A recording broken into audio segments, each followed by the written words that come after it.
तुम्हारा वो दोस्त दोबारा यहाँ क्यों आया था? प्लीज फरात, मैं थक चुकी हूँ। अब मुझ में बहस करने के लिए बिल्कुल हिम्मत नहीं। और तुम चाहते क्या हो? जब दिल चाहा सामने खड़े हो गए। आखिर क्या है ये सब? क्या मैं तुम्हें जवाब दे हूँ?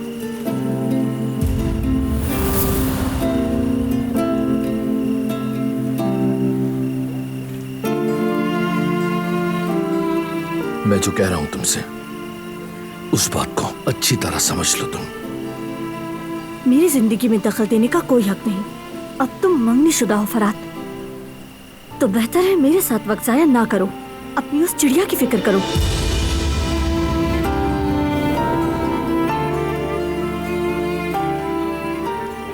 छोड़ो मुझे। कहा ना छोड़ो, मैंने कहा ना छोड़ो।